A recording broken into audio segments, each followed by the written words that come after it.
the beast, we've cornered him. Draw your weapons.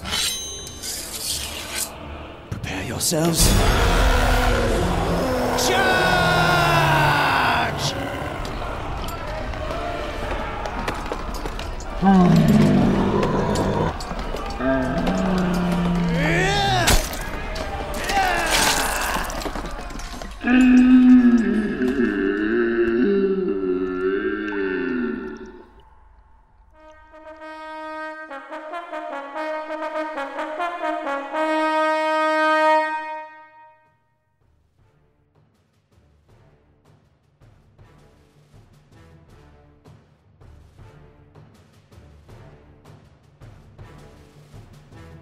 Welcome to the Raiders Confessional, the podcast for all things raiding in the world of Warcraft. How's it going, Raiders? This is Ryan from TRC, Episode 7, coming at you today with this very special episode in continuation of our role-specific episodes. Today, we are doing our tanking episode. Joining me today, as usual, is my co-host, Dan. Cole was unable to be here, but Dan, how are you? I'm doing well. That is good, man. Cool story as again. So also joining us today, very exciting news. I am super hyped to hear these guys do their thing and drop some knowledge on us. The TankCast crew, Sunnier and Arielle, how are you guys? Good. I guess, yeah. I keep waiting for you to go first, and then it stalls a little bit. Yeah, I'm doing good. That's awesome. The chivalry is real, right? So, just we're going to get right into it, guys. But real quick, before we jump into things like usual, myself lately, in preparation for today's show, I've been spending a lot of time on my Demon Hunter. Today, I tanked 3/4 of normal tomb. Normally, as you guys know, I'm on a Destruction Warlock for progression, but I decided to give tanking a try just so I'm not totally in the dark here when we do today's episode. And I got to say, I had a lot of fun. Other than that, I've been doing the same thing I always do over at Blizzard Umbrella, the other podcasts I do, and doing a lot of focus on our guild that Dan and Cole and I are in with our progression, where we're at, that kind of stuff. But that's really what I've been up to. So I'll kind of let Dan know. What have you been up to, man? In game, not much. Last week was a short week. Other than that, out of game, it's been a website jockey trying to get some things off the ground for us, and playing the happy husband with the wife's to be bridal shower and everything. So can't wait for it to be over. I can imagine. I don't envy you at this point in time. So I will let Sunny, I'll let you go first. Now, I guess kind of introduce yourself and explain to the listeners who you are, and kind of give us an idea of what you do in game and what you've been up to. All right. Okay. I'm Sunnier, and I guess we introduced our podcast, TankCast, where we talk about general tanking topics and progression rating and cool stuff like that, whatever the hell we want to really talk about. Besides that, my main focus is my website, sunniersartofwar.com, where I write quick and dirty tanking guides for raids and dungeons, and also blog and talk about whatever I want to talk about. Yeah, that's me. And you guys, correct me if I'm wrong, you guys just got done raiding, correct? Yeah. Today was our farm night, and we killed all of our farm bosses in one night. It was a big deal.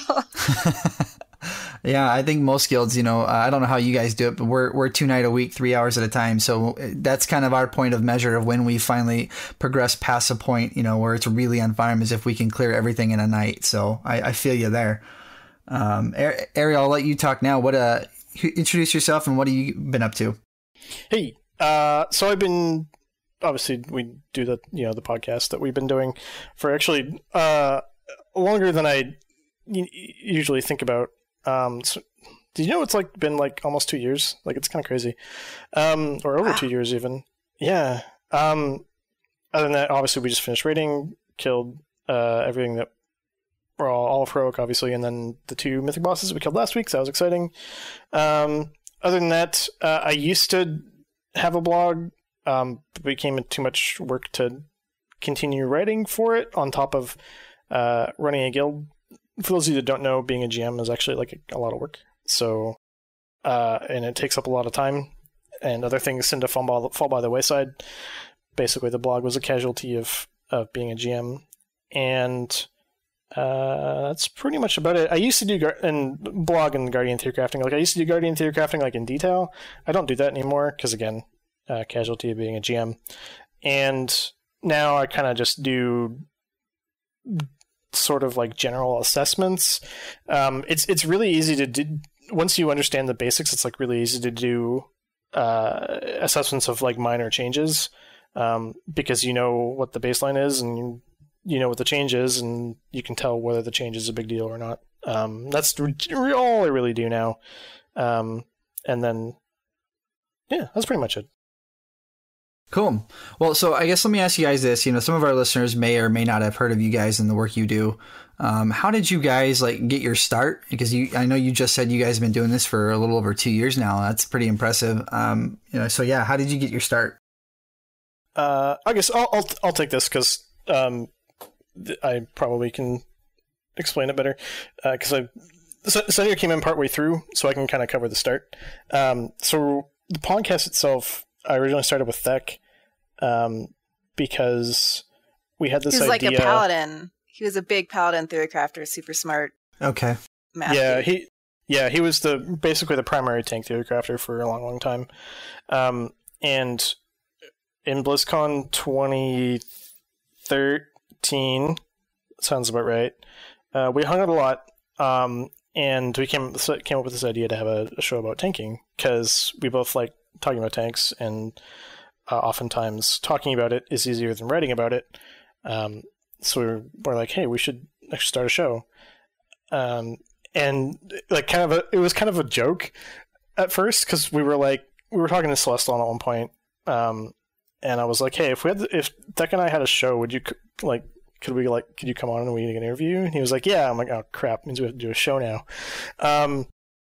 So we started the show in December, which was way back in like Blackrock Foundry. Unfortunately, Thek had to stop playing WoW a few months later, and at that point, I was like, well, there's really only one person who I'd considered continuing doing the show with, so I asked Sunnier, and she said yes. Yeah, were we co-tanking at that time? We must have been. Yeah. Well, if you've forgotten, I don't have a memory. Since like 2/3 of the way through Siege, or a third of the way through Siege. She's focused on the future, not the past, man. So yeah. You guys have. Now, Sunny, have you been with him for 2 years, or have you been doing this for 2 years and Sunny came in later?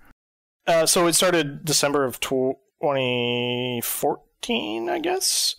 Like the show started December 2014, and then Thek left in like April of 2017, and that's when I got asked Sunnier to come talk about tanking with me, and knowing how much she'll talk about tanking, it was kind of a slam dunk. Sure. Now, obviously, with you guys doing your show, and it kind of gives you more of an authoritative title on the subject, right? So, I mean, had you guys done any theory crafting yourselves, or just general knowledge from just being an everyday raider like most of the rest of us, you know, here on the show or listening? Well, Arielle's the big theory crafter. Was a big theory crafter. I used to be long time ago. I don't even remember when. Like a progression raider, like top US 10 type rating, which is kind of how my blog started gaining an audience, and then that all ended when I got a job. If it makes you feel better, I went through the same thing. Yeah, well, it was a fun like 8-month period of my life where that's all I did. Right. If only we could all sit on the couch and do nothing but nerd things all day, every day, right? So you've had a past in theory crafting, and now you've taken a step back from theory crafting. You guys, you know, you're obviously, I take it you're the GM and running the guild area, and Sunny, you're just the co-tank. So you write your blog. I guess my question would be, what the theory crafting or the knowledge in tanks is so different from DPS knowledge, right? You guys, to me, feel like you have to take a different approach to talent choices or stat weights or gear selection, all the good, you know, the jazz that comes along with it. What do you guys focus on, and what's your approach to all that? Well, with tanking, at least one thing that draws me to it is that there's so much subjectivity with how you approach your talents and your stats, because like they all offer a little piece of your like healing or damage reduction or DPS pie, and you have to decide like how big a slice you want to hand out to each goal. Whereas like for healing and DPS, you give everything to that singular goal, and that's what's really cool about tanking is that's a very like personal decision depending on like how confident you are and how much risk you like taking and all of that stuff. And I think a lot of that also, I think more so than a DPS in a raid group too, you can also make choices based on who you're tanking with and their skill sets or their class or what they're comfortable with, correct? Yeah, since you're 50% of your team, basically your tanking team, and that means any sort of like imbalances or strengths that occur in that team, you have to like really accommodate around those things. Sure. Well, and that was kind of one of the things I noticed today, which kind of raised the question I just asked you, was I was noticing that, whereas when I'm on my Warlock or whatever other DPS I've rated on, it's put everything into damage, with the rare exception of being on, really forward progression. You most part don't take any sort of like survivability stuff. It's like as long as you have enough health to survive, put everything into damage, right? And so today, like on my DH, I was noticing I was being able to pick almost like what I would say quality of life talents, between one boss and the next. And it was kind of nice. I didn't feel like I have to worry so much about any one thing in particular. But again, I'm fairly new to this, and you guys are more the experts than I am, and Dan's probably shaking his head at me as I'm saying this, but tank some progression with me, please. Please. So hating life on talent choices there. I know, I enjoyed it. So I tanked a +10 the other day. It was a lot of fun. So I'm hoping to get more into some more of the Mythic Plus scene and do some more alt rating and stuff like that. But the other question I really wanted to ask you guys is, once upon a time, it very much was the case that you had a main tank and then you had an off tank. And then, you had way back in vanilla days, you had 3 or 4 tanks in a raid, sometimes 5, and then, even now you usually have 1 or 2 DPS that can swap into a tank role if need be. But I guess, Ari, why don't you take this one here, and what's going on with how you guys approach your main tanking, off tanking, how are you selecting who does what job, that kind of stuff? Well, the notion of a main tank and off tank as like kind of defined roles is basically dead. Now it's pretty much just you have 2 tanks, they both do things, and then sometimes it's easier if you add a 3rd tank and you can choose to do that or not. Sometimes you get a fight like Mistress week 1 where you can cheese it by having 4 tanks and then you do that. And then subsequently it gets nerfed and everyone has a harder time. But now for us, it's usually, or sometimes before the fight starts, it's easy to figure out what job is going to be harder. I pretty much almost always give that job to Sunnier, and then because he's raid leading and I have nothing else to do. Sure, no, that makes sense. I feel there because I'm the raid leader of our guild, and it's hard to pay attention to everything. Yeah, Gul'dan's a good example. Mythic Gul'dan. Sunny got to do all of the interesting things in Phase 3, whereas I just kind of sat there and got hit in the face because it was easier for me to see what was going on and deal with basically just getting soul severed than it would be to run around and do crashes and put mobs in the right place and all sorts of things like that. So usually it's probably going to be dependent on who needs to pay attention more to what else is going on. But if you're both just 2 tanks on a raid and don't have any other responsibilities, you can pretty much just, or at that point it becomes which class do you think better suits the mechanic that they're going to handle? In most cases, the mechanics are split evenly, but in some, again, Mythic Gul'dan's a really good example, they're not. And in those cases, you're better off just making a decision on who is better able to do what and then going with that. Sure. Now, which tank class are each of you playing at the moment? I play Brewmaster mostly, and then try to sneak in my Vengeance Demon Hunter when I can get away with it. Sure. How's that going for you? Not well. and then I play a Guardian Druid. And to make it perfectly clear, the Sunnier not bringing her vengeance is 100% her own choice. So I don't want to get anyone to get any ideas. Because they've narrowed they've narrowed the gap between which tanks are performing better, from where it was even at the the last raid tier, correct? Oh yeah, 100%. Yeah, they have. Well, Arielle, don't you ult the Prot Pally as well? I do, yeah. My terribly ult the Prot Paladin. I doubt it's you. I love playing her, but I'm just really bad.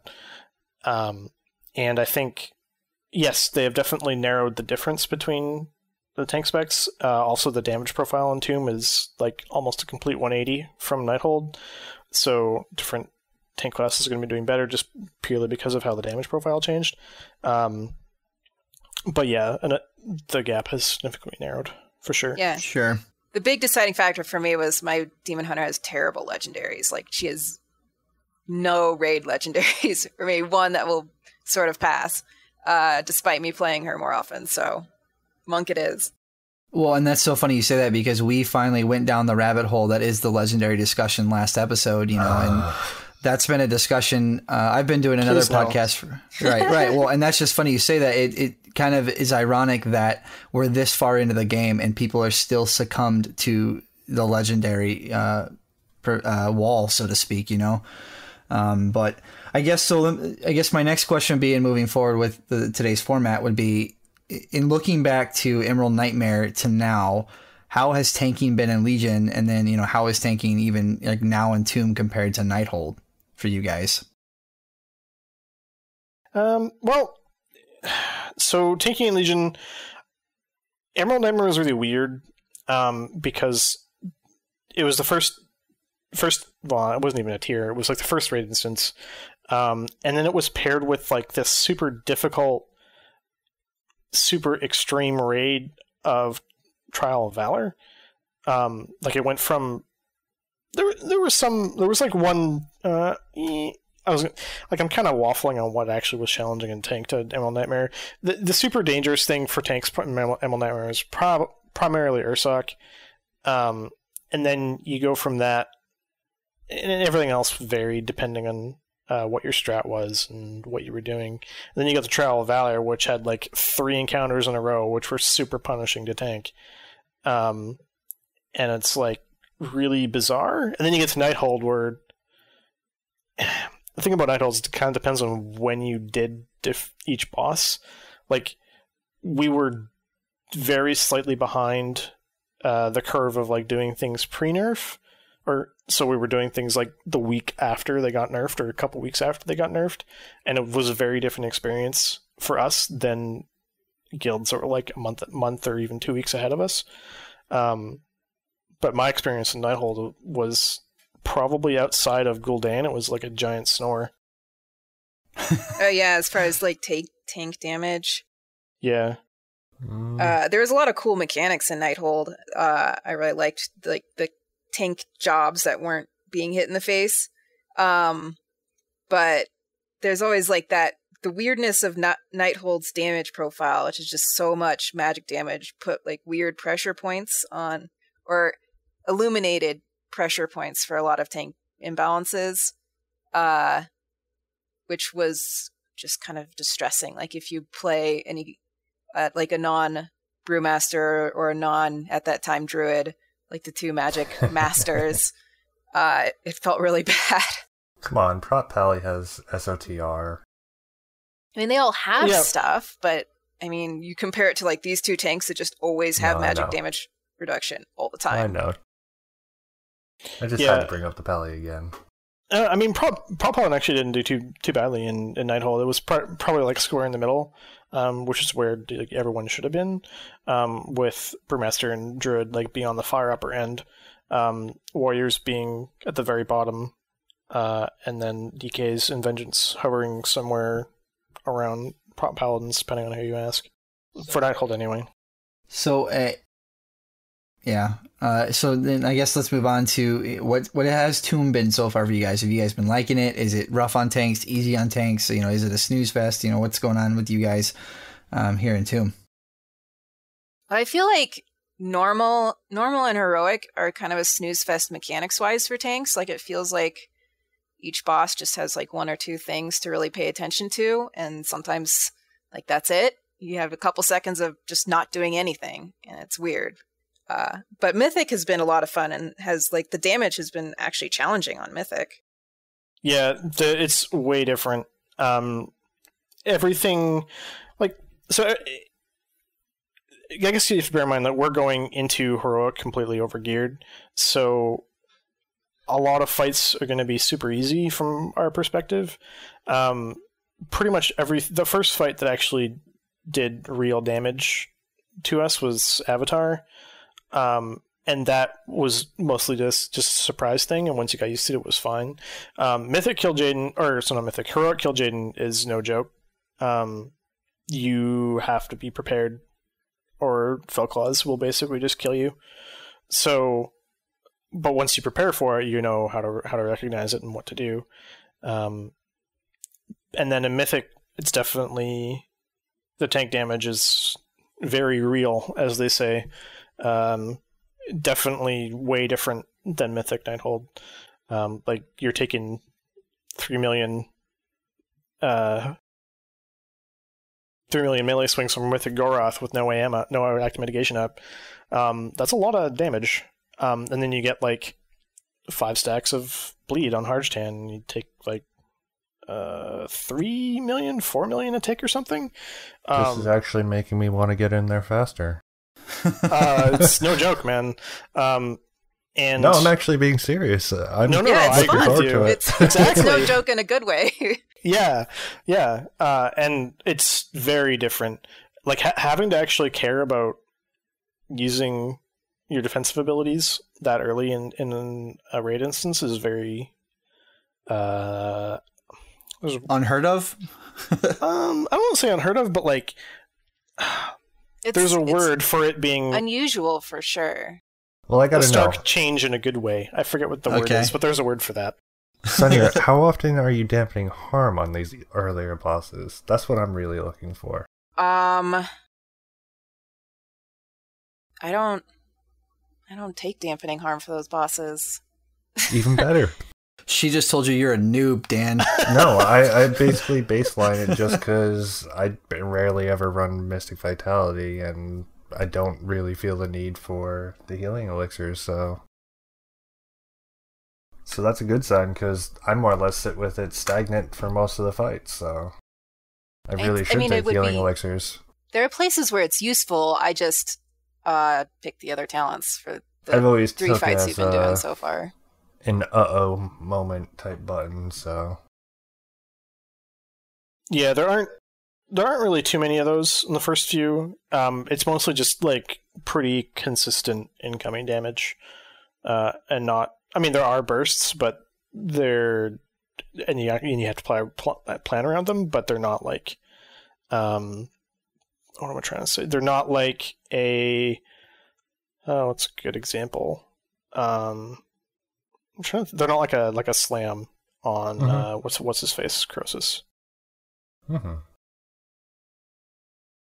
So, kind of the way I'd like to move forward from here is the way we have this show set up is we want to, other than Final Boss and then, a few of the podcasts out there that do work like you guys do, there's really not much in the way of content for people to listen to that is like WoW rating specific.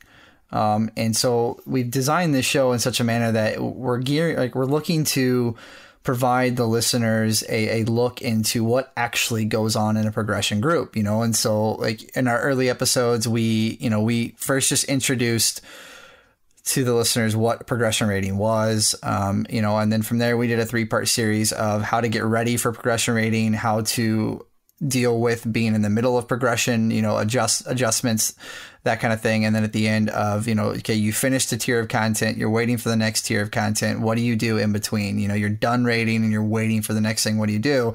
And now we've rolled into more of the role specifics of Tomb. We did a first look episode and now we're doing the role specific one. So part of the way, per the request of listeners, is we're looking to almost be another resource for people looking to get into progression rating or up their game, as a tool for them to really get the word from the horse's mouth rather than going and looking at icy veins or, even some of the guides put up on class discords, really hearing it from actual people who are in the thick of things and giving real opinions and that kind of stuff and information. And I'm kind of getting the impression too that the two of you are a little bit ahead of, like, even right now in Mythic, a lot of the Mythic race guilds haven't, they hold off putting out their kill videos or putting out strats because they're in a race, right? They're trying to beat everybody else. And so it seems like a lot of times you guys are probably at a point where you probably have a good idea of how you want to approach fights, but there's probably a lot of adjustments as you go that most guilds wouldn't have to deal with because the answers have already been provided to them.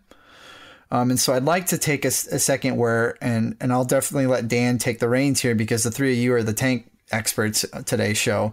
But I'd really like to take a look at each of the fights in Tomb and have you guys kind of banter about, what's going on with those fights and maybe any tips you guys can provide for prospective tanks or prospective listeners looking to get into the raid scene. So I guess we'll just kind of kick things off. And Sunny, maybe why don't you start us off with, the first big bad boss in here? With Goroth? Yeah. All right. So, I mean, the big mechanic is like when tanks get burning armor and then melted armor, which increases all damage they take, which is kind of interesting in the side effects. So that means raid damage suddenly becomes like dangerous for tanks, which is like kind of a different paradigm. At least I'm used to seeing bad things happen to the raid and being like, it'll hit me for like a quarter of the damage. It's nothing. And in this case, like it'll hit me for far more than anyone else in the raid, and it's scary, and I have to plan around that. Then there's I guess the other interesting wrinkle that's added in Mythic is the circle of effect of burning armor is huge, so you have to often like be at max range of your healers and be really self-sufficient on healing yourself if possible, since they can't always reach you, and that's just that's an interesting thing to plan around. Yeah, the other big thing in Mythic is needing to position yourself when you're exploding with burning armor in such a way that you're not going to like stand in the way of a meteor. So the new mechanic in Mythic is like there's little orange circles that appear on the ground once per cycle. A cycle being every cast of burning whatever his AoE thing is, and they are not soaked in a front infernal spawns and you wipe. So you need to make sure that your giant 30-yard massive explosion is not fully overlapping a meteor circle. So there's obviously some communication required there. And generally tanks will also end up soaking said meteors because it's easy for tanks to do. But yeah, definitely the big thing is the armor explosion. On lower difficulties like normal and heroic, you don't even have to leave melee range of the boss. You just kind of have to rotate so you don't hit anyone. But on Mythic, you definitely have to leave melee range and run pretty super far to make sure nothing bad happens.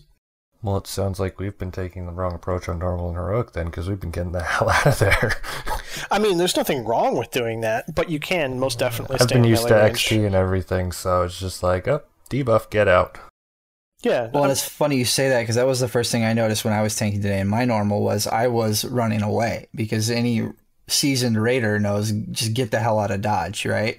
And so that's what I did. And then I noticed the other tank was literally like he would take maybe a side step left, or he was tanking in such a manner he was taking like maybe 5 yards to my right, so neither one of us had to move at all and nobody would get hit. And that to me just felt so weird. So I think it's funny that you say, I think it's good that you say that, because I think that's a mistake that a lot of people would make and potentially get yelled at. We definitely did that when we were first clearing heroic because we didn't know any better. Like, I had to see Mythic to realize how small the other circles are in comparison. Yeah, I agree. Because totally agree. Like compared to Mythic, it's just like it's tiny. But I mean, before you see that, I don't know. I always play stuff safe anyways, and in the first few weeks, you're not really, you don't have a min-maxed strategy yet. You just have the strategy that works, and you'll refine it later. Sure. So, Dan, I feel like you and our tank, Angry, you guys have been A-okay on this fight, correct? Yeah, we've been A-okay. The only thing is, basically, when we run out, he goes one direction, I go the other, which, from the beginning, we've been trying to go the direction of healers, but as they just clarified, don't really have to go very far. So, at least we're preparing for Mythic. Yeah. Yeah. That's a great thing to prepare for. On Mythic specifically, there's also another really nasty thing that will catch you if you're not prepared for it. For the second and fourth burnings, there's a molten armor or burning armor that goes off right before burning is cast and will explode shortly before burning finishes casting. When I was checking our logs from last week, I noticed that the time between when the armor explodes and burning finishes casting is actually random. It's anywhere between like 1.5 and like 3 or 4 seconds. So you need to be prepared for that. For a lot of tanks, traveling more than 30 yards in one global is impossible. We cheat and have our holy priest grip us for those ones. Cheaters. Yeah, either that or like have a big cooldown. If I'm really lucky, I can transcendence it, but that means I have to happen to place my transcendence in a place where a spike will happen because I don't have like the time to place it after a spike pops up, and I have to hope that the raid isn't standing in my circle and I'm still within range of transcendence, which is like all those things are unlikely to happen. Right. Take the chance, just do it. Alright, so the next up, I'm not sure how you guys do it, but we go right to Demonic Ink. So what do you guys have up for us on that? Well, we recently changed how we were doing that. So when you start off, the initial gut reaction is like, okay, well, one tank, when they're have enough torment, they just go down, and whoever needs to go down with them goes down, and you do that and just keep cycling that for the rest of the fight. We're changing our strat because of Mythic, where an ad spawns every time someone exits the cell or the cage, or whatever you want to call it. So in order to make that manageable, we're going to do something that we've noticed other guilds doing, which is having tanks enter and leave the cage independently of anyone else. So basically, we only care about our own torment, and then everyone else comes and goes as they please. And actually, I think that would work just fine for heroic and normal too, because the danger is significantly less. The way we normally do on that one is we either wait for our downstairs tank to reach 7 stacks, depending on how well our upstairs tank is at avoiding things, or until 70%, and we don't even care. We just, hey, I'm at this point, we rotate. We don't care about who's down there. We let them take care of themselves. We announce it. They pop personals. We flip it. Yep. That's what we just started doing, and it seems to work just fine. And it's less hassle trying to organize that many people at once. Now, you guys are 2-tanking this fight on Mythic? We're going to, yeah. Okay, interesting.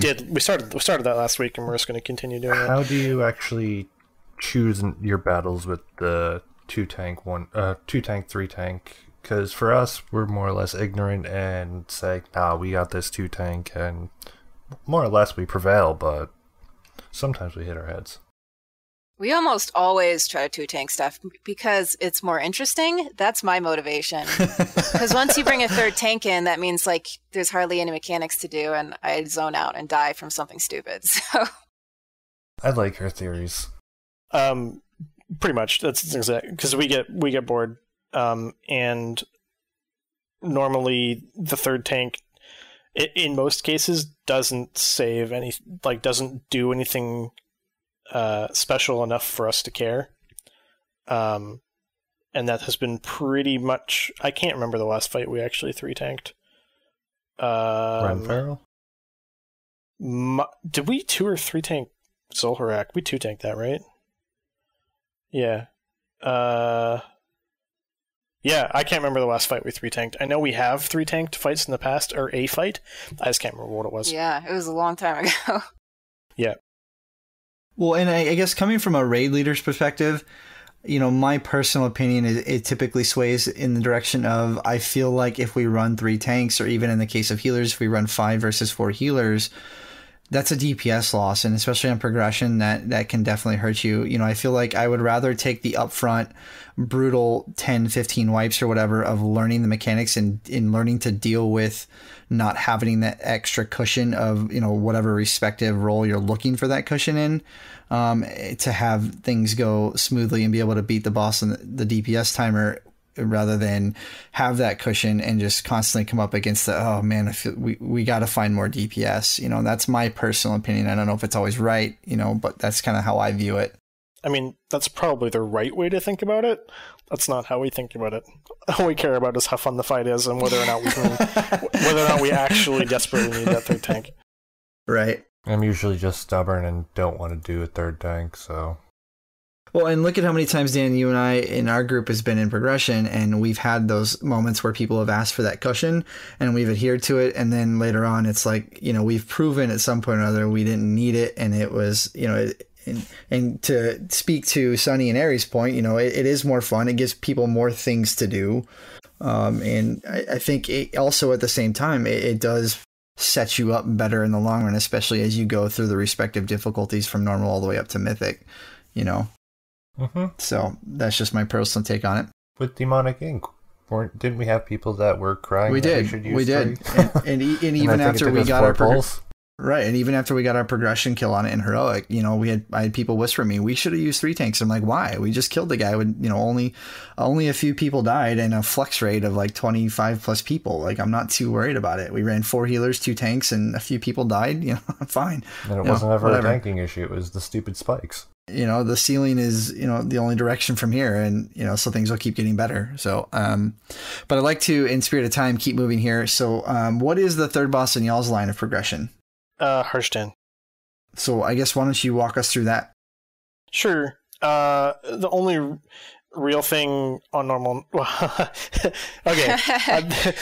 There's more than one. I said there's only one, but that's not true. There's actually more than one. So the first thing is you got to swap for the bleed so you don't get infinite stacks and die. The other thing, and the thing that we in particular have a problem with, especially on heroic, is you gotta make sure the boss faces the raid when he's gonna slam. We forget to do that. You're not the only one, trust me. There's just not much going on. No, there's not. So I'm like off in my own brain thinking about other stuff and watching YouTube, The energy bar is not that important, and all of a sudden, dead. Yeah, we tonight actually we had 3 tank deaths to getting solo hit by slam because we were just not paying attention. And it almost caused a wipe, but our DPS were able to kite and carry us through. I think last week on our heroic kill, we had our druid tank a good 40% of the boss without me because I didn't turn the boss, so... That's what happened to us tonight. Yeah, that is what happened. He had like 20 stacks and then died very fast. Yeah. So that's the main thing is don't zone out and make sure that the slam hits the raid for both normal and heroic. And then on Mythic, it's not so much you need to pay attention as to where to go. It's like you just need to react to where you're told to go. Because you need to, every second slam needs to hit a certain active. I mean, technically it's an ad. There's like eggs that spawn that need to be killed. Yeah, the egg patches, right? Yeah, and they can't be killed unless you slam them. So you need to react quickly and travel where you need to go. Oh man, this brings me back to BWL days. This is gonna be real fun for us. That's cool. And that's pretty much it.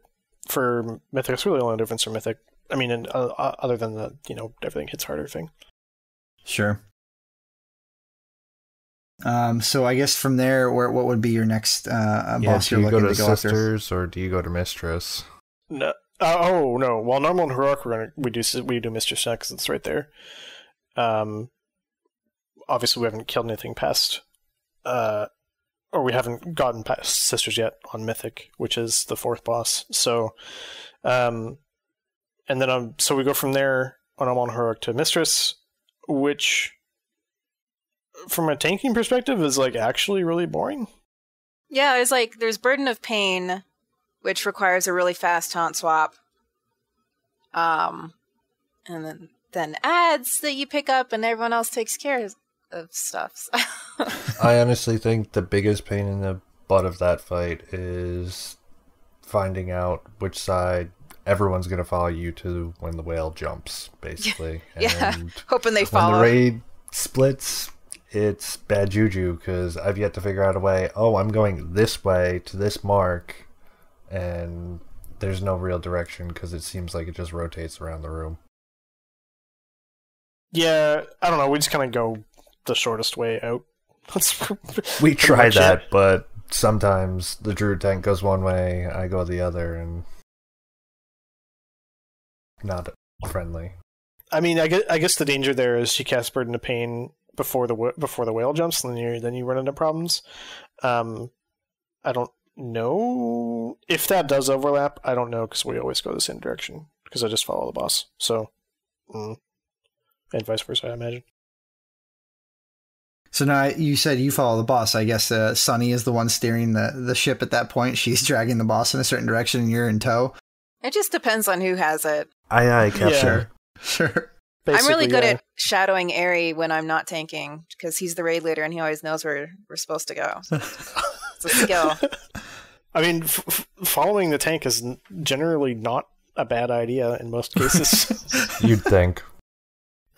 I mean, there are times where it is bad, but for Mistress specifically, not a bad idea. Yeah, KJ is the big one. But yeah, for Mistress, it's kind of like run out of the whale and then taunt for Burden of Pain, and that's basically it. Right. Well, you inevitably, no matter how many times or how organized or how many raid markers you use or add-ons you use, you're inevitably always going to have those one or two people that are just going to go off and do their own thing. And it's just like, all you can do is just kind of sit there and shake your head and be like, well, I guess we're going to be doing this boss again. So yeah. I guess the other important thing about Mistress is totally help soak Viper Shot. Of course, they got rid of the whole cheese. You can soak all of them thing, but there's no reason to not help soak at least one every time because you're there. So what else are you going to do? Right. That's cool. Dan, why don't you take us into the next fight, I guess, which would be Sisters, right? Yep, Sisters. Yep. Sunny and I have this joke where we say we don't really know what's going on in Sisters. And no one knows what's going on. It's not a tank fight. It's really a clusterfuck. It's a avoid things on the ground fight. Yeah, I mean, I don't think. I mean, we'll have to figure out soon how the fight works, but we're trying to figure out ourselves. We know that we have to swap on Moonglaive. Is that what it is? In yes, phase Moonglaive. 1, and then on the couple of stacks of the Lunar Fire. That one, yeah, Lunar Fire. In phase 3, and then phase 2 is kind of just YOLO. Yeah, there is no taunt swap except for if you really want to on the bird, from my understanding at least. But it's just seems like it's a mess, that whole fight. Yeah, I do not like this fight. You'll like it less when we start doing a Mythic. I know. Boring and crazy. But from a tank perspective, it's like almost nothing going on. You just kind of sit there, and that's basically it. Now, are you guys following the line on the floor as it moves across the floor? Not a normal and heroic, we don't. In Mythic, we'll have to, but... So, how do you guys normally just handle your stack reset? Is it just when you get to a number close to 10 you reset, or... Sunny, I don't know about you, but I don't reset at all. I just reset I when wait the for it to reset it for me. I generally reset. The way I started tanking last week with it, this is where where actually are in our progression and everything. For some reason, we can't kill it. We got it to, I think, 10% a few times last week, and we only had one raid night. So, the way I found, if you actually start with the boss in the middle, by the time the moon actually reaches you, you'll reset. If you run to the right side of the room where the new moon spawns, I guess you would call it, by the time you get to like 6 stacks, your stacks reset again. So you theoretically never have to go to the third side of the room. But our raid doesn't like doing that because they can't fully clear everything for the ultimates. So that's just thought. Well, and I think this is one of those cases where people don't understand that just because the tanks aren't moving doesn't mean that you have to do the same, right? It's a small circular room. You can reach the boss from any point as long as you're standing inside the circle. So if you need to be away clearing your stacks, unless you're being required to stack up for the healing absorb, by all means, spread out and do what you got to do. I think, in my opinion. And this is one of those fights we talked about. This has very close similarities to like Nighthold, where the raid mechanics don't really affect tanks that much, and they're not dangerous to tanks. Even a little bit, especially not on Mythic, everything changes, but on normal and heroic, they're not dangerous to tanks at all. So there's a very big difference between what a tank's doing and what the rest of the raid is doing. Yeah. Also, do you guys stack for your Moonglaves, or do you let it more or less go through the tank and hit anyone else? Just curiosity's sake. Which one? There's 2 different ones. Phase 1 Moonglaves, the tank swap one. The one that leaves the debuff that you have to swap from. Oh. This is one of those things we're usually where like loosely stacked, just by nature of I'm always following him around. So... but it's still it's not a directly intentional thing. I know because I've read several strats where it says either stack them up or let it bounce off your others. We don't.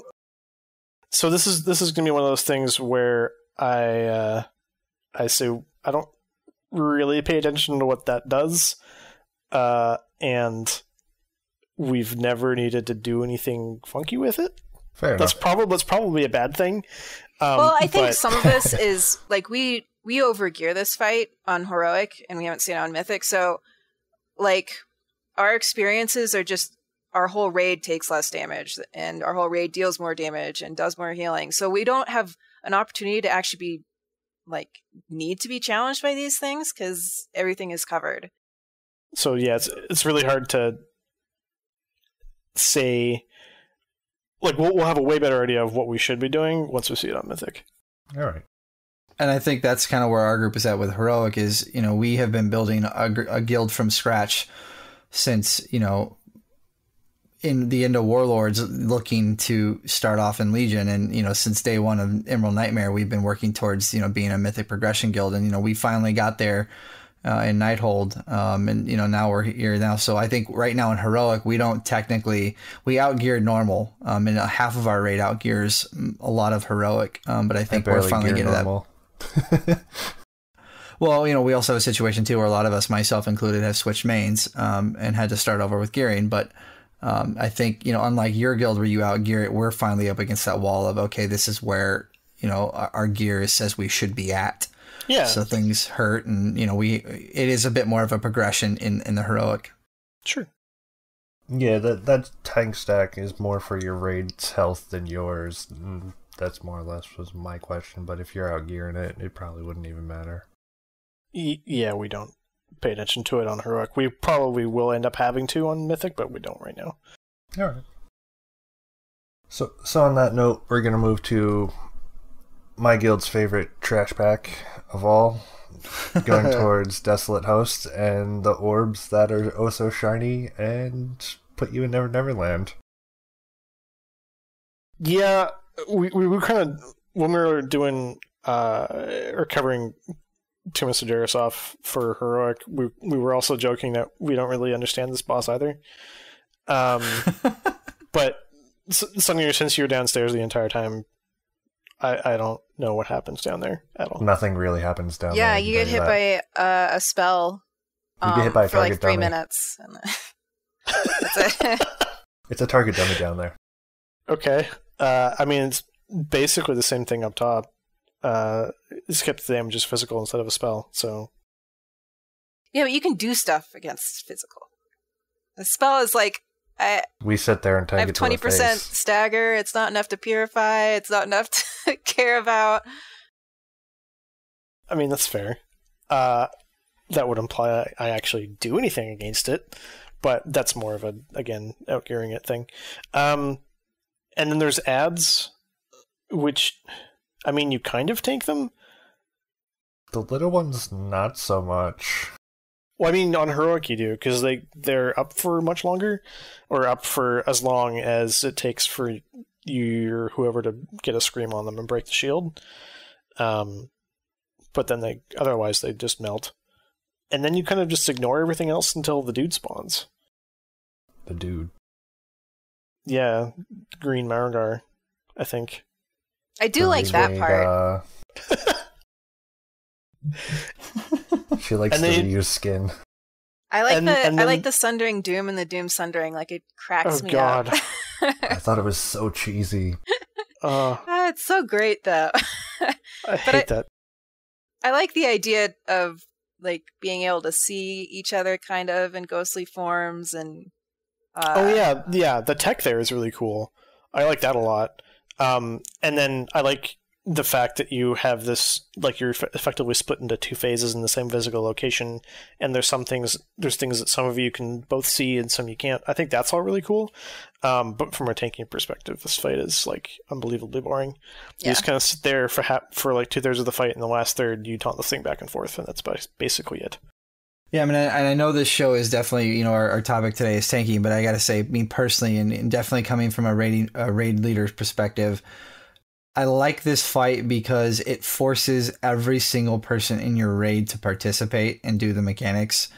You know, traditionally in the past, we've had a lot of fights, you know, whether it's been this expansion or expansions in the past, especially in the lower difficulties where 1 or 2 players could be the ones doing all the mechanics and everybody else could just sit there and press buttons, you know.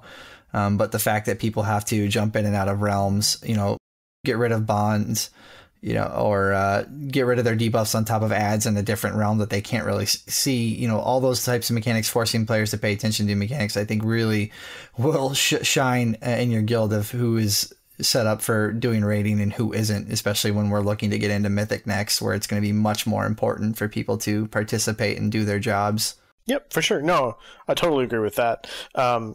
Like from a raid coordination perspective, the encounter is definitely much more interesting than just considering it from a tank perspective. Or from a tank perspective, it's like dead boring. It is pretty boring. Well, I guess we can move on to this is, and we have said this on the show a couple times now, this is probably my personal favorite fight, and I know Cole, who is unable to be here tonight because of some tech difficulties. But, you know, and a lot of people too, Maiden is just, I don't know what it is about this fight. I love Maiden. But, you know, what are your guys' thoughts here on this one? Well, before Sunny, we get that, what's your guys' way of getting there? We choose to jump off the platform. Oh, yeah, totally die and reset, 100%. I don't want to walk back. You kidding me? Yeah, jump off, die, reset, and then go down. We made that so much mistake faster. the first week. We did too. So once we had to clear that hallway to open the door, we're like, why? Yeah, no, we 100% did that too, and then we realized it was a really dumb thing to do. So we don't do it anymore. All right, Maiden's on you guys. Sunny, what do you think of Maiden? Maiden is awesome. I mean, it's pretty straightforward for tanks. Like, you just tank swap according to whatever your infusion is. But it kind of like, I just find jumping into a well kind of exciting because it's Ooh, shiny penny. Yeah, and I mean, you don't always get to do it unless you mess up, but sometimes, like, if you're the holy tank, you automatically get it, and so that's exciting. And today you were the holy tank like pretty much every single time. I know, I love it. I think Blizzard thinks I'm still playing my Paladin Nighthold because I get holy quite often. Go ahead. No, I was gonna say I get fell quite often, especially tonight where I got it like 6 times. Well, I got to ask you too a question here, and I'm not trying to point fingers, but one of our tanks has a lot of trouble of even even though he's jumping and trying to point his back in the direction if he wants to be thrown, he gets thrown forward. That's no joke. I do get thrown forwards. We definitely had that problem week 1, or at least I did, because we didn't know how the mechanic worked. So I definitely went flying in the wrong direction a lot. But once I figured out you just have to like jump in facing forwards and you just get thrown really high and backwards. It's not every time. It's just every so often I get thrown the wrong direction. I don't understand it. Yeah, they use their Gul'dan knockback tech, which just throws a random number in there, so you're always surprised what direction you get knocked back into. Well, that's my question of maybe I'm jumping too early, that for some reason it's throwing me the other direction or something.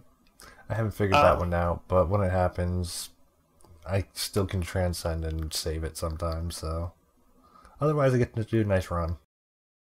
Yep. I've never... once I figured out how to do it, I haven't encountered a problem where I like went completely the wrong direction when I wasn't intending to. So I don't know what to tell you, to be honest. Well, all jokes aside, I figured it would be, I got a good laugh out of it, giving Dan a good rib, but I think there would definitely be some listeners who might be totally confused as to why they're getting thrown every which direction, and it might help a few people out, so... If you guys want proof, my stream actually shows me going forward, so... And cussing and yelling and all sorts of frustrated, too. Yep. But yeah, so you guys like this fight and are pretty active. I guess let me ask you this. How do you guys... We have been telling our group when we're doing the run back, the gauntlet of the orbs, to stay with your tank. And so everybody, gets the damage increase, and... One of the struggles is a lot of times you just have people who just can't seem to stay with the group and they run ahead, stuff like that. How are you guys handling that mechanic? Ari rages and tells them to never do that again. We should preface it. We normally go about 3/4 of the way on the gauntlet, which leaves probably about 2 orbs worth left. And we just sit there and Pac-Man. Back and forth, back and forth. And for some reason... Our group likes to just keep going forward. It's not like we're stopping 1/3 of the way in. Yeah, we let melee get to do their own thing because they get to roll all to themselves and they can do whatever they want. And then range. So this is a weird thing. Like I don't understand how the orb, like where in relation to when your hitbox hits the orb, where the explosion is centered of the buff. Because I've been consistently having problems when I think I'm actually hitting the orb at exact 90-degree angle to my group. It's not hit, like they're not getting the buff, and I have no idea why that is. And like it doesn't matter to us at this point because we just kill it. But it's been really confused. Like it's always really confused me because I always end up with like at least twice as many stacks of all of our ranged. And I have no clue why that is happening. And probably, like, obviously we'll have to change the start on Mythic, and that's fine. But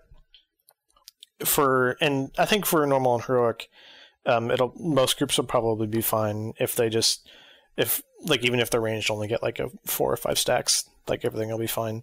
But yeah, we do something very similar, except melee get to go up and do their own thing. Because we can't possibly hit all 3 rows of orbs, so melee get the inside one all themselves, that's cool, and then the range get the outer 2 in theory, but for some reason I can't ever seem to get them all on stacks. It's super weird. I don't know. I feel like it's not been something that I've publicly said too, but it's something that I have noticed as well. And I feel like that is definitely a mechanic that will probably be addressed a day late and $1 short, but at some point it will be addressed from Blizzard. I can see that. But so I guess in spirit of time here, let's keep moving forward and let's talk Fallen Avatar. We're a lot of the Mythic race has been held up at. What has been y'all's experience with I guess you guys have only done heroic. What has been y'all's experience with this fight so far? Well, it's definitely a big jump up, even on heroic, from Maiden and all of the rest of the raid. It was kind of a surprise when we first hit it, because suddenly everything does a lot of damage. Like the boss does a lot of damage, and the the maiden ad does a whole lot of damage, and I mean, there's patterns to it, like the Desolate is the big damage source on the boss, and the maiden, when she has high energy, does more damage, but it's kind of it's a big step up. Yep, definitely a big step up from the previous bosses, and in more ways than one. Like the movement requirements are definitely very different, because you have to be able to recognize where you need to go and get there in a very short amount. Well, not in a very short amount. Like, it's a pretty reasonable amount of time. But the maiden behaves weird. Like, she'll decide. She dances funny. Yeah, she 100% dances funny. And we've both commented on this. Dances like I'm going to dance at my wedding. Yeah, and like she won't follow you directly all the time, and when you think she's going to get hit by the beam, she doesn't, and it's really weird. You go straight backwards, she goes diagonal. Yeah, exactly. That's really frustrating. I hate that. But other than like that's the only really frustrating part. And then just watch her stacks so that you know when you have to deal with a lot of incoming damage from her, and then just watch for Desolates on Avatar. Everything else then you have to run up for Rupture. But other than that, it just comes down to communicating for tank swaps, so that you aren't attempting to tank swap when you need to reposition for Matrix, because that can lead to bad things very, very quickly. It's definitely one of the few encounters where pretty much one of the super core components to success is dependent on tanks executing properly. Now, my question for you, because it's a question for us at the moment where we're trying to modify things. When do you feel is the best time to hero? Do you guys hero in the beginning or when you get down below? It's pretty funny. So we originally were heroing down below, and actually after last week's farm, we decided that it was a gigantic waste of time, and then we should just hero on the pole from now on, and then we forgot to hero on the pole tonight. So we hero down below again, and then I reminded our ranged officer that we should have heroed on the pole. So yeah, it's your instinct is going to be to hero down below because that is the part that has the time constraint on it. But really, if you can get further ahead in the beginning, it's not a big issue down there. Right, you're not trying to beat a time constraint in a one specific area of the fight. You're trying to beat a time constraint on the entire fight. And you should just make the assumption that your tanks are going to execute the soak correctly, which will buy you the maximum amount of time up top, at which point you want to line up as much damage as possible so that you minimize the amount of potential mistakes when you get into phase 2. Well, and I think that's a good point because, a lot of times when you're on a progression fight, like you said, you would use lust. Like for instance, I'll use the Mythic Chronomatic example. A lot of guilds during progression would use the lust during the third set of ads because you have the slow phase line up with the ads phase, and it was just an absolute nightmare to try and get past that without lust. And then later on, once it was on farm and you had more gear, it was better off to use lust at the beginning because you had enough natural damage to get past the ads in the third phase anyways. Whereas like you said on this fight, and it's hard to get over that natural instinct to use the lust against the last phase when you have the environment physically telling you you're running out of time, which would be the normal part where you would use the lust. But I think that is a good point because we, like Dan said, have come up against that wall of mentality. And I have to admit my own fault here, my own stubbornness. The last raid we did, one of our other raiders called for it like 10 seconds into the fight, and I just flat out, Dan and I both said, no, we've already called for it to be in the last phase, so we're just going to do it that way because, too many cooks in the kitchen is never a good thing. But it does make a lot more sense to use it at the beginning, even from a progression standpoint, in my opinion, Yep, and like I said, we also did it in phase 2 as well during our hero progression. And then afterwards, we realized that was a really stupid thing to do. And we would have been a lot better off if we just did it on the pole. Yeah. So I think definitely for us moving forward in normal, and then when we get there on heroic, which should be here in the next, God, it'd be great if we get there tomorrow during our raid night, but hopefully we'll get there inside of next week at least. But again, time is ticking away. So Sunny, I know you seem like you like this next fight we're talking about. Why don't you kind of walk us through your experience with the big bad Kill Jaden? Oh man. The big thing for tanks is Fell Claws, which is just a huge burst of physical damage. And this is basically why I'm playing my Brewmaster this tier, is because Brewmasters are really great at handling that big burst of physical damage. Yeah, no kidding. Especially with like the right legendaries. I gotta know, what are you considering right legendaries for that? Guy Plins, the belt. Okay, Blizzard gave me that one, thankfully.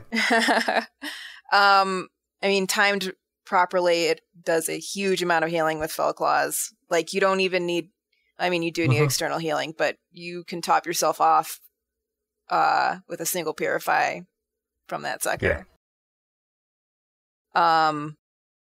And I also use Archimonde's Explodey Trinket. I always forget the name of it. Archimonde's Hatred Reborn. Yeah. That thing. But I think that second slot is still pretty flexible. I see a lot of people using the chest there too for extra AoE damage and dodge. Yeah, well, due to the fact that Blizzard hates me and doesn't like to give me legendaries, I run the Purify Belt and I run the stupid neck. Yeah. The mini guard. Right, as the stupid neck that still does a decent job anyway.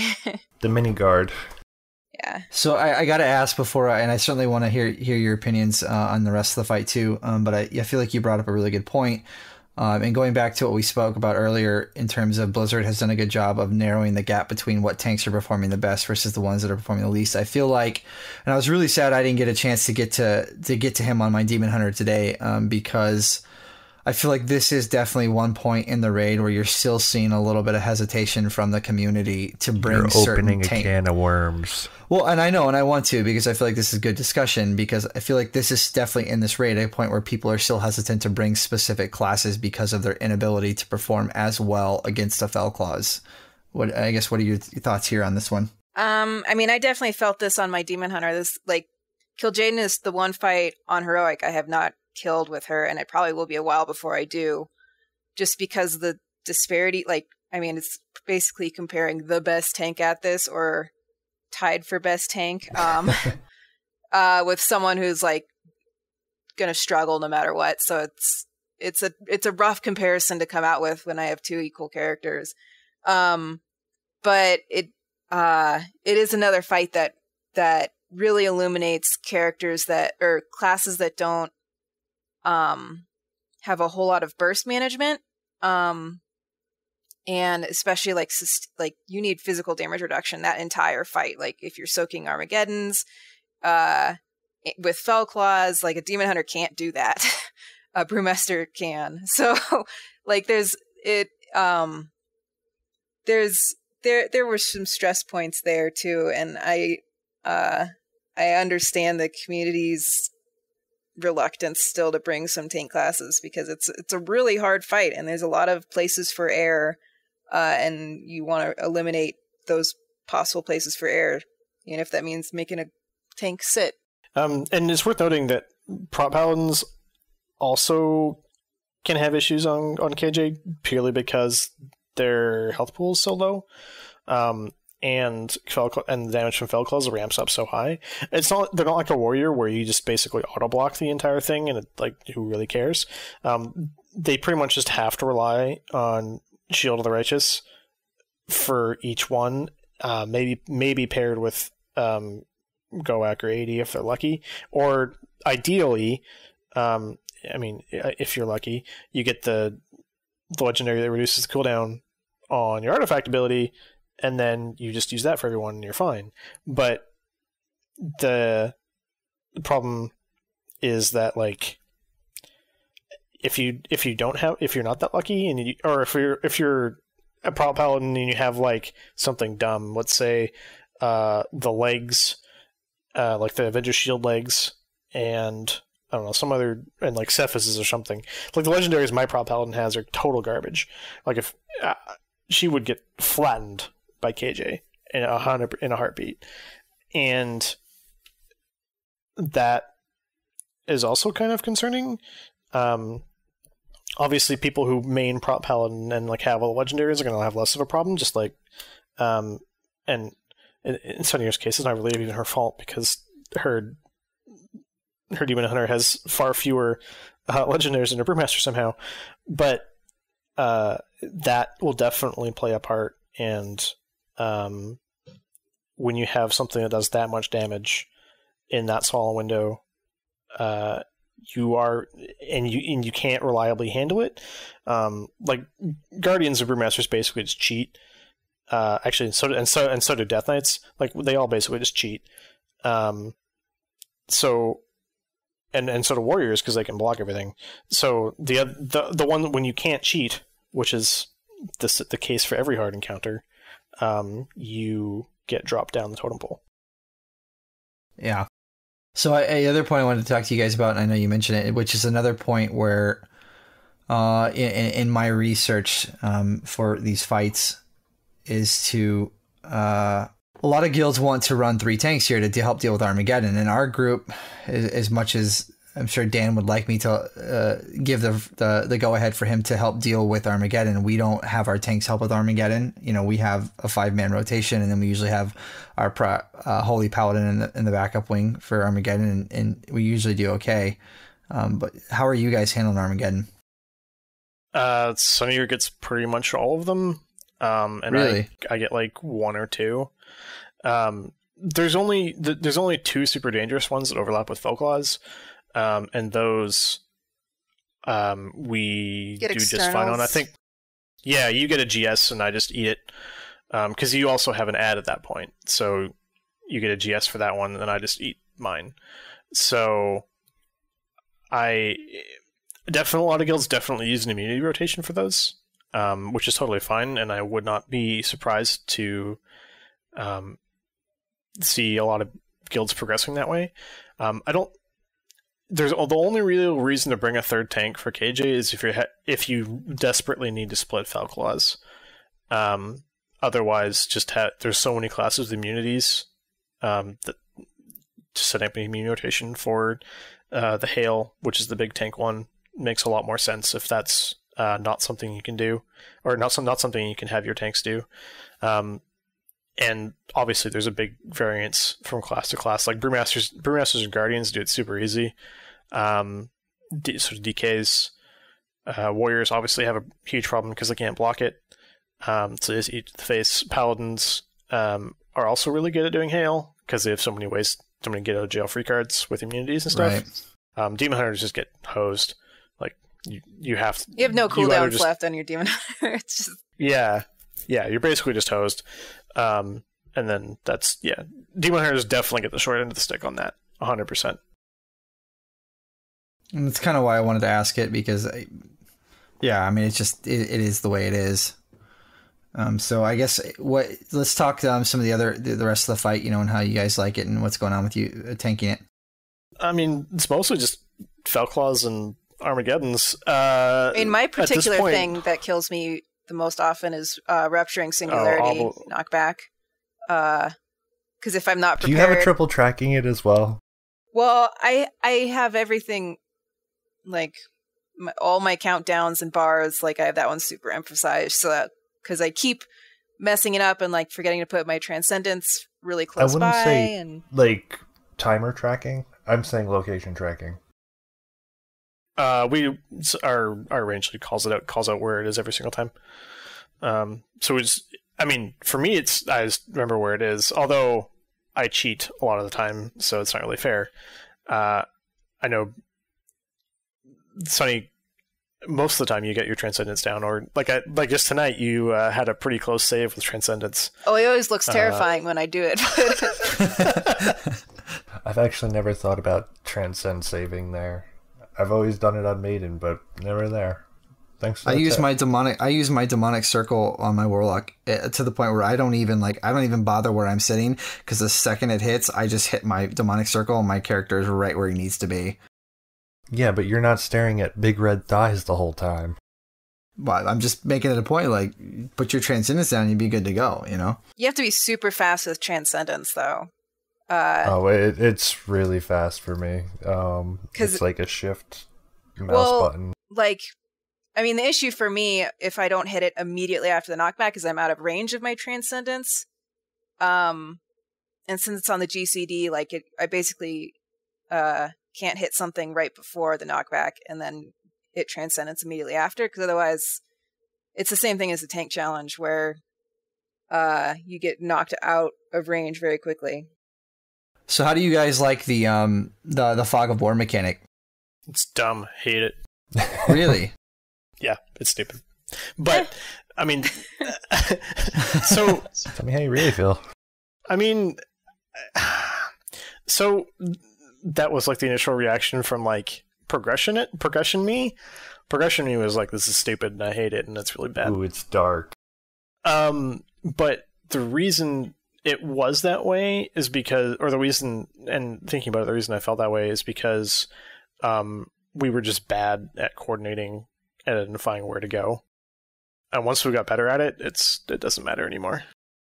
And like not having bad stuff happen right before you enter that phase. Oh, that's super important. That's unbelievably important. Yeah.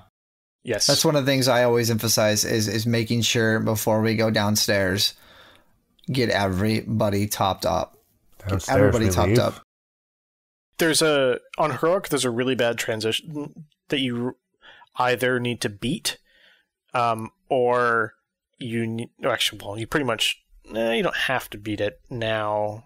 It's significantly less scary if you do. But if you don't beat it, then you have to wait like an additional 20 seconds, which can be problematic with the new enrage timer. Right. So that transition I'm talking about is there's a section where you get the second tank ad followed like 10 or 12 seconds later by an Armageddon. Neither of those things by themselves are a big problem. I mean, who really cares? But going into the night phase, when suddenly healers can't take care of the soakers because they can't heal them until Illidan is found, and depending on how long that takes, that can be super dangerous. In an ideal world, it's better to skip the second tank out altogether, and then it'd be super easy. But sure, you need to have the DPS to do that. Really, it was only our second week that was a super big deal, because we were like on that edge of having the DPS to skip it, but not. And then we ended up just holding, and then barely killing the boss before the enrage timer, which was kind of crazy. It's like Croesus all over again, huh? I mean, sort of, except on Croesus, you don't hold DPS, you just go. And you actually move around a platform.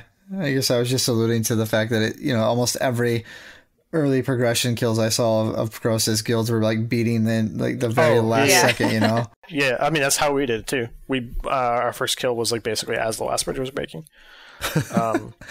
So yeah. So then the last phase, pretty straightforward for you guys. Yes. It's a weird that phase. It's unbelievable. I mean, the thing about the last phase of KJ, there's like basically nothing or almost nothing you can do as a tank to make it easier for everyone else. I got a question on that transition into that last phase. Do you often see that whoever has the boss, generally it's me when I'm doing it, because I usually get taunt happy at the end of a phase, that he does 3 Fell Claws, there's a space where he casts, and then casts a brand new set of Fell Claws right after that? Yep. Yeah. Okay, so I'm not crazy on that one. Nope. No, you're not crazy. That's 100% what happens. I always wanted to make sure, because I always end up with 8, and it's really fun to try and deal with it. No, you should totally swap there. I know I should swap, but I wasn't sure if it was a timer issue or if it was a set mechanic. Yeah, that actually, I think that caught me off guard a couple times when we got there the first few times too. I don't think I can't remember the first time we got there if we actually swapped or if I took all 8 or what happened.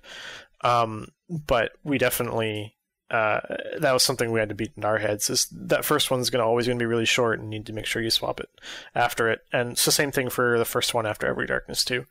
The first one after every darkness is always super short, so you just have to make sure you're on top of swapping for that. Yeah, because I know I've taken 10 stacks because we had our druid tank down, and that was fun to take repeatedly until I didn't have dampen harm anymore, and then it was I'm not going to tank anymore for that pull. Yeah. But yeah, other than the Fell Claws, there is very little you can do because moving the boss in phase 3 is so dangerous. Because the obelisks aren't dangerous to a tank; they're super dangerous to everyone else. And I don't know. I mean, I know Sunnier and I talked about this, and we basically decided that we'll sacrifice we'll take extra damage from the obelisks so that the rest of the raid doesn't have to. Basically, because it eventually gets to a point where there's so many up. You can choose to hope that your melee will find the sweet spot and all of them, or you can trust that you can find a safe, or that you can recover from getting hit by it, and one of those is much more likely to happen. Yes. Well, and I noticed last week too with our group, it was weird. There was one poll in particular, and I had kind of suspected it from the previous poll with a few grumblings of other people and even myself. I purposely didn't call obelisk out, and I watched our entire raid group move to get out of the path of the obelisk, and it wasn't like anybody was close, and everybody was perfectly at a 45 between the 290, the 90 degrees that the thing comes out of the obelisk, and everybody still got hit. And it was I was like, oh man, did Blizzard secretly go in and pull one of their ghost changes and increase the size of the hitboxes? Yeah, no, that's the size of the beam is much larger than the graphic would make it appear. 100%. And we didn't have that trouble the previous weeks, so I couldn't tell if something got changed that they didn't tell us about or what. I don't know the answer to that question. Well, I don't either. So I guess in roundabout turn, I'm speaking rhetorically here, but that's yeah. Fair. So I can't remember is the orb a heroic only mechanic. I can't remember. I think it is. Yes. Yeah, yes, it is. Yeah, so that will add additional positioning problems for your raid in order to make sure that the right person actually gets fixated by the fireball. And one thing that I've noticed particularly happen in phase 3 is that people think they can run in front of the boss to avoid the fireball. And the only advice I can really give as a tank is if someone does that, they kind of have to accept their fate. Right. Yeah, because that's pretty much a no-no. Never run in front of boss, no matter what phase you're in on that fight, correct? Yes. Unless you're one of the tanks. I mean, if you're paying attention to boss buffs, you can do it, but that's unlikely that, as a melee, you are, so... Right. Yeah. Well, and that was one of the things even on Gul'dan, it was so easy to do, even as a range player, man. because... Oh, Jesus. You have 360 degrees of environment that you need to be moving around to deal with mechanics, right? And so even for me, on my Warlock, I'll run over and go soak on Armageddon, and then on my way back, I just so lackadaisical in my path to running back. Also, I'm last time we did it, all of a sudden I was 2 steps from getting just annihilated in front of the boss, and I just hit the back button on my keyboard real quick and then sidestepped around. And I think I even said in Discord, I'm like, oh, I guess I probably shouldn't go in front of the boss, huh? Yeah, there are a couple of overlaps there where the tank should pay attention to where Armageddons are and when Fell Claws is up, because people will have to run and soak them, or alternatively, tank can just stand in the little ones and soak them, no problem. Because the little ones are magic damage. You're not going to take extra damage because of the Fell Claws, so you can just stand in there and eat it. Sure. So I guess overall, in summary, you guys, as tanks and with your group, you guys are happy with Tomb so far? I think so. I'm really happy with. She's not sure. I'm really happy with Mythic Tomb so far. That has been really exciting, especially having early bosses deal scary damage. It's actually been great. Sure. I would agree with that. And some of the on heroic, some of the fights are very. I mean, we talked about it, like sisters and host, or like we don't know what's going on because we brute force it so hard that we don't pay attention. And I'm sure for a lot of groups out there, it's going to be very, very different. Well, and that I know for a fact that's our group's problem is we tend to brute force things, and when it comes down to dealing with mechanics and actually performing the mechanics, it's very sloppy at times, and that's something we are definitely working on. But yeah, I can definitely agree with that sentiment. So one little thing I would like to ask the two of you, and you can each weigh in here before we move on to the news and then wrap up for the day, is I guess if you were speaking to, and I'm sure you guys have probably talked about this a time or two on your show or your blog, Sunny, but if you were talking to somebody who might be a prospective raider and also a tank looking to be in a tanking role, if there was any sort of recommendations you could give them now, it could be anything from add-ons, weak auras, positioning, or just general big tip type things, what would be something that you would tell listeners? I guess, Sunny, we'll start with you. I mean, besides my own site, which is basically like designed for people starting out tanking, I've been pretty excited about, like, Wowhead has a bunch of quick start guides that I've been like using to play my own alts and sending out to people who ask me how to play tank classes that they're just starting out as.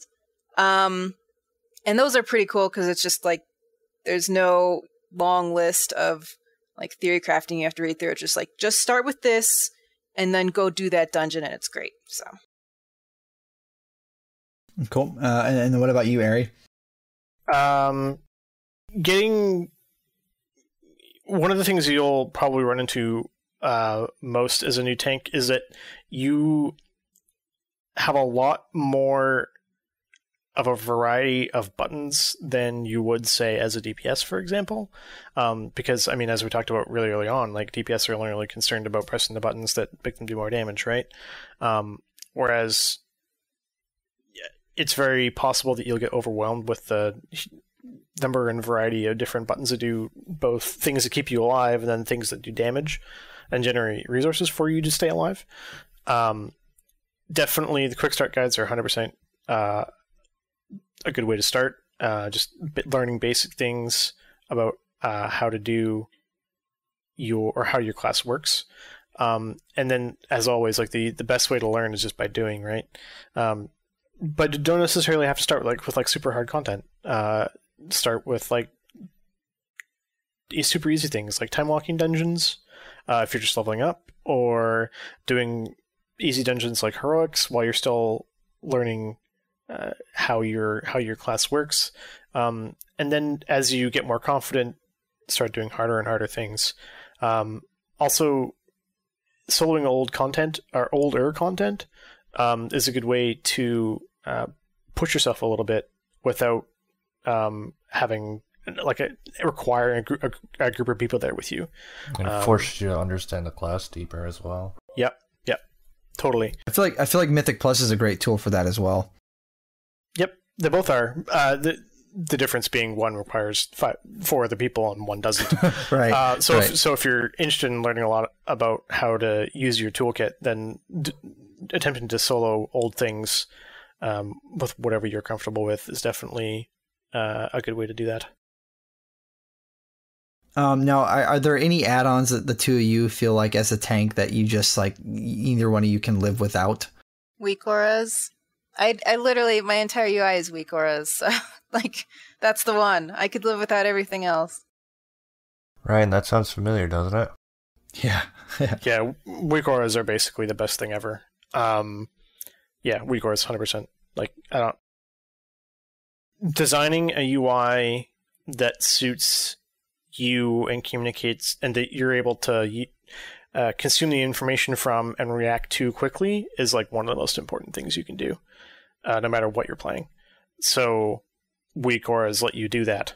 And there's lots of people out there that like make like weak aura packages for different tank classes, or for all of them or whatever.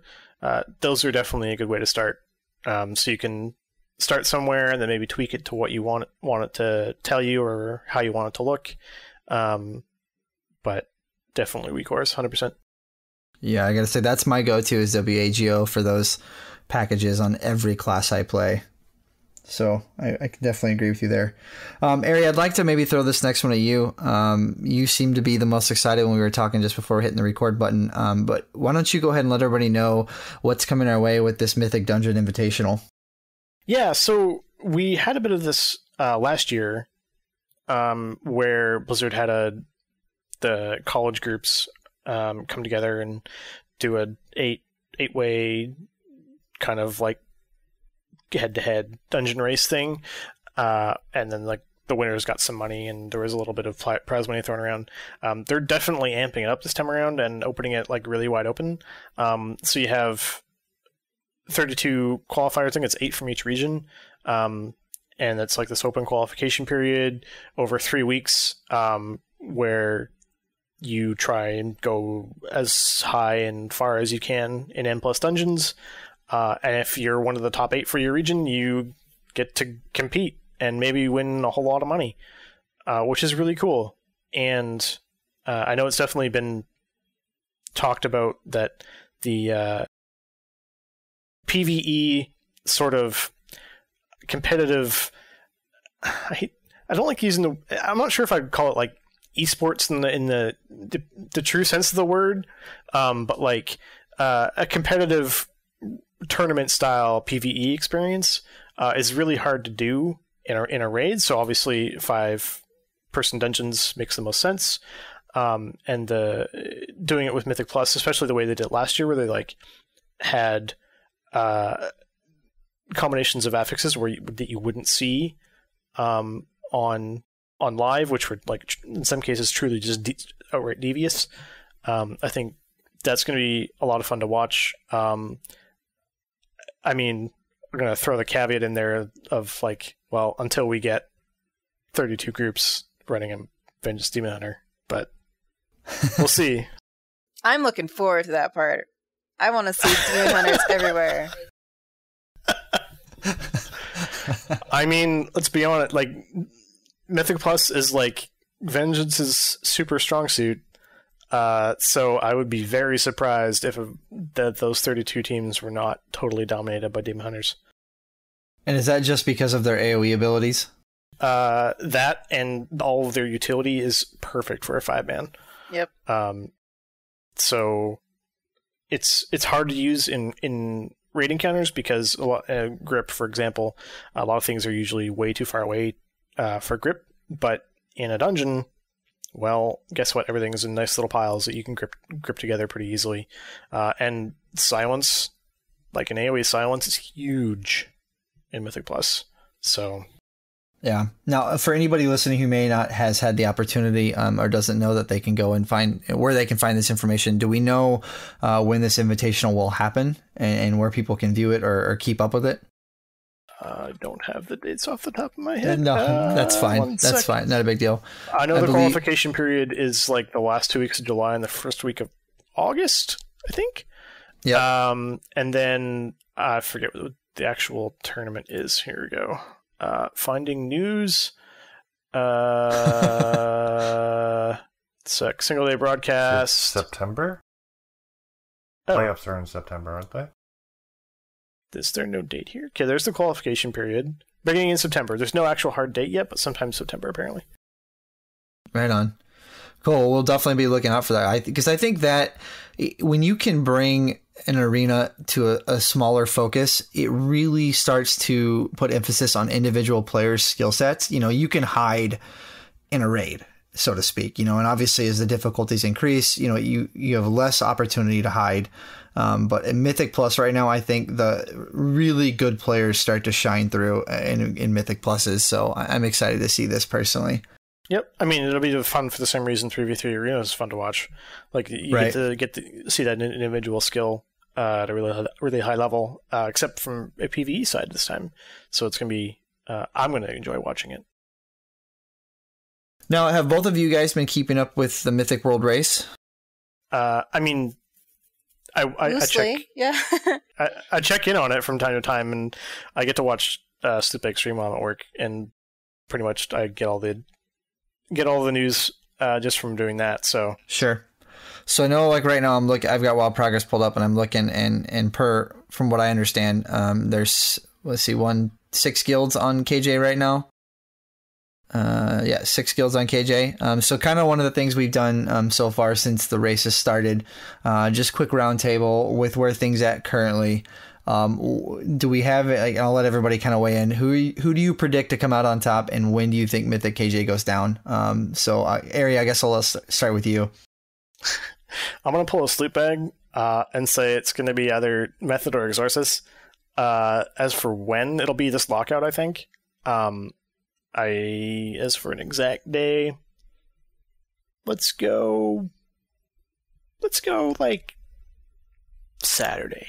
So it's just so everybody listening that knows, today is technically Thursday, but we started recording on Wednesday, depending on what time zone everybody was in. It's true.